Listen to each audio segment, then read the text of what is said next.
السلام علیکم ورحمت الله وبرکاته ومغفرته.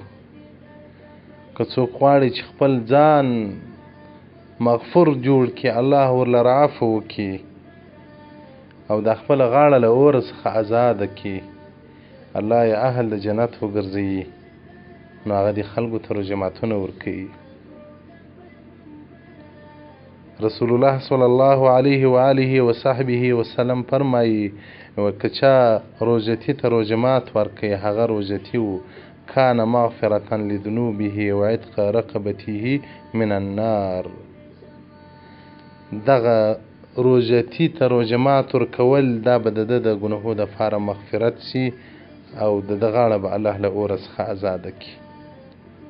اهل د جنت به جوړ سي. وكان له مثل أجره من غير أن ينقص من أجره شيء. رسول الله صلی الله علیه وسلم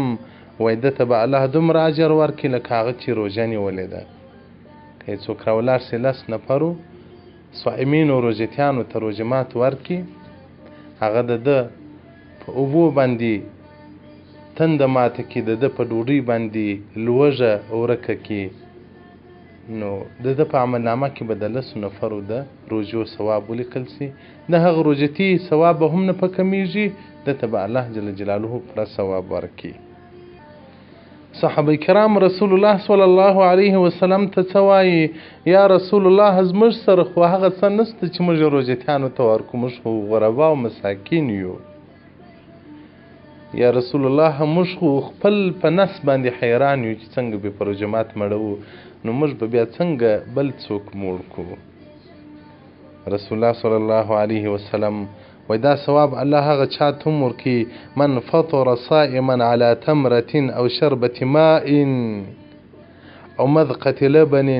رسول الله صلی الله علیه وسلم وایي که یو خرما ورکړي او که یو غړپ اوبه ورکړي او که یو غړپ شیدې ورکړي یا شلومبې ورکړي، دغه ثواب هم الله جل جلاله په لاس هغه غربا او مساکینو ته ورکړي. که څوک زما پسونه په وس نه دي پوره چې حلال یې کړم په رجمات باندې خلکو ته ډوډۍ ورکړم، څوک زما دا په وس نه دي پوره چې زه په خارج کې یم هغه پسونه واستوم پاکستان او افغانستان ته، خو دا خو بیا په وس پوره وي چې د خرما پیسې واستوي، دا خو بیا په وس پوره وي چې هغه د یو لږ څه پیسې واستوي. موږ خو د آخرت ته سرمایې څخه ډېر بې برخې یو، مسکینان او غریبان یو، خو د دنیا په سرمایه او د دنیا په محبت باندې بیا ډېر ښایسته او مزین یو. پخواني خلک، پخواني قومونه به ټول د مسجد پر مخ به رجمات کاوه، په جومات کې به رجمات کاوه، یو فقیر و مسکین به هم راکلی مړېدی به د یوه کور خوراک به بل کور کاوه، د بل کور خوراک به بل کور کاوه، ټول کلیوالو به غابونه راوړل خپل مخ ته به نه ایښول، نو ټول به په دې ثواب کې مأجور او شرکان به سول سره. له بده مرغه نن هغه اسلامي عنعنات، هغه اسلامي رواجونه د جامعې څخه ځي، بس نارینه هم لکه ښځینه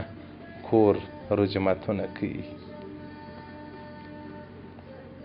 او دغه رنګه د سلمان رضی څخه روایت دی، رسول الله صلی الله علیه وسلم وایي من فطر صائما على طعام وشراب من حلال. که چا په حلاله نفقه باندې روژتي ته ډوډۍ ورکړله یا یې اوبه ورکړلې، رسول الله صلی الله علیه وسلم څه وایي؟ صلت علیه الملائکة فی ساعات شهر رمضان. ملائکې پر دغه انسان باندې درود وایي، مغفرت ورلره غواړي په ټوله میاشته د روژې کې. وصلی رسول الله صلی الله علیه وسلم وصلی علیه جبریل لیلة قدر. د لیلة القدر په شپه باندې بیا جبرائیل امین پر دغه چا باندې چې روژتیانو ته خوراک او څښاک ور برابروي، جبرائیل امین هغه شپه باندې ولره د رحمت دعا کوي چې یا رب پلانکۍ د پلانکۍ زوی یا پلانکۍ د پلانکۍ لور دا بیبي یا دا عجي دو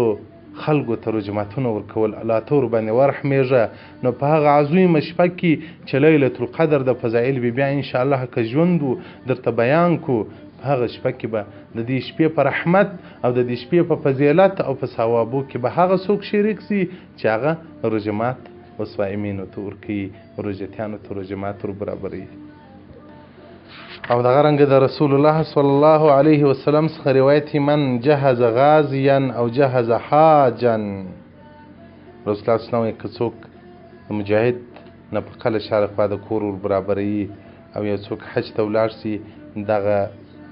نفر د هغه حجي صاحب د کور نفقه ور برابروي او یو څوک روزتي ته روزه مات ورکي کان له مثل اجورهم من غیر ان ينقص من اجورهم شيئا د تباله د غمر اجر ورکړه کاغوت چې په جهاد یا په حج او یا په روزه کې ورکي صحابه کرام مبارکانو به دا عادت درلودي چې مجاهد به جنگ ته ولاړی هغه د کور نفقه به د پر غاړه واسطه او زه خو له جهاده اوس پاتې شولم زما نوبت نه دی ستا د کور نفقه پر ما دغه کور خدمت به داسې کوه هغه لکه د خپل کور خدمت صحابه کرامو په زمانه کې چې به څوک حج ته ولاړل یا به عمرې ته ولاړل د هغه کور نفقه به صحابه کرامو داسې ور برابروله لکه د خپل کور ځکه د هغو مطلب دا و چې موږ لاسته راوړنه راوړو لاسته او روژې ماتونه به یې صحابه کرامو یو له بله سره برابرول ضابط صاحب په مکه مکرمه کې ډېر وخت تېر کړی دی نو په روژ کال چې زه عمرې ته تللی وم نو دا د روژې څو شپې زما هلته وې نو مې له ده سره بیان و دول 40 کاله مخکې په د ساراو کې دول موږ مزدوري کولې غربت و مسکنت هم 40 کاله مخکې سعودي یا 45 کاله مخکې سعودي داسې نظام او داسې شتمني نه درلود دا ما ته ویلو دا د روژه مات پر ټیم باندې به د الکان سره ځغاسته د یو کور الکانو به د بل کور کره ډوډۍ ور وړله د بل به د بل کره ور وړله دول دا یو نیک عادت یې درلودی ما د عادت صحابه کرامو مبارکانو د عادت و چې د روژه مات پر ټیم چې به کور څه پخ کړي و هغه به انور کورو سره شریکول ګډول به دی نه ولکه پښتانه موږ د خو یادریا دپاره روژه مات برابري چې خلک یې بیا نوم واخلي چې یاره پلانکی حاجي صاحب خو راشه روشونه خلکو ته ورکوي څومره دا غیرت د مسلمانانو څخه ځي دا بې غیرتي په مسلمانانو اوس ننوځي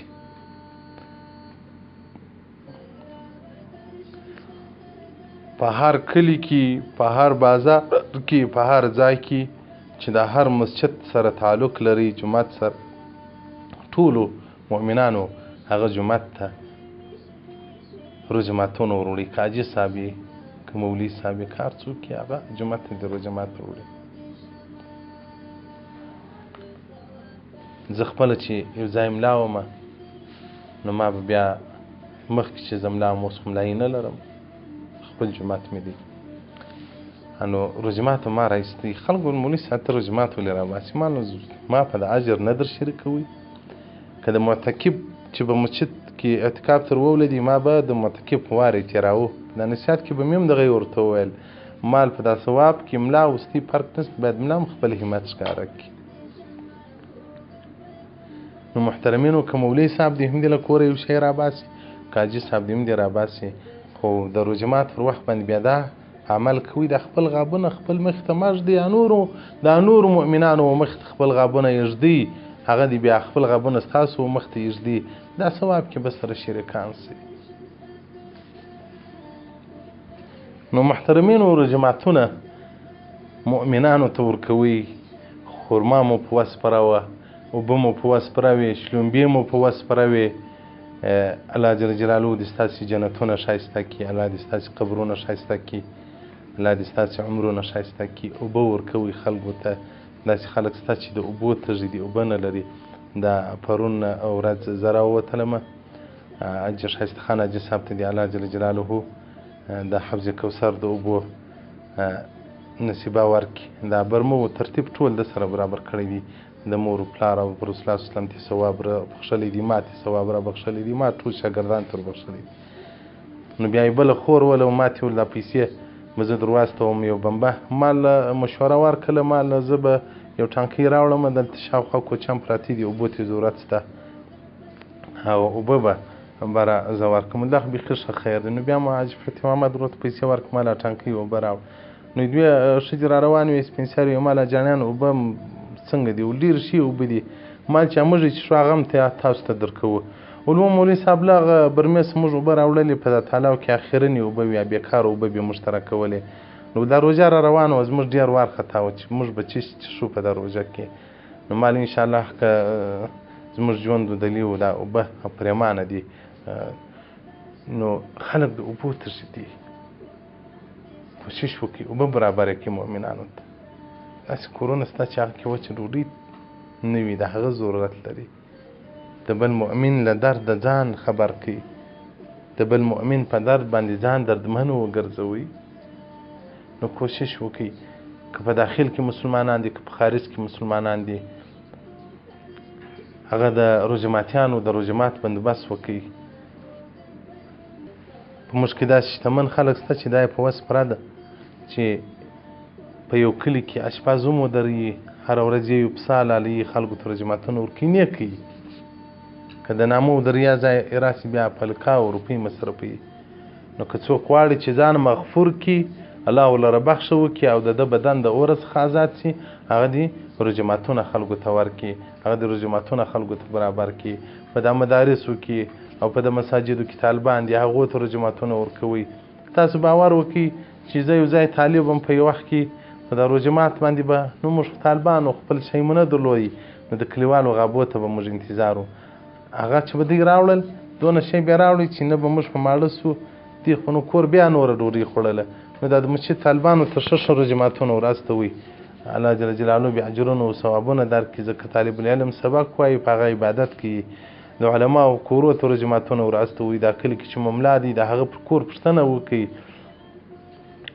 د روژه مات وراستوئ ډېر سړی په خوشحاله کېږي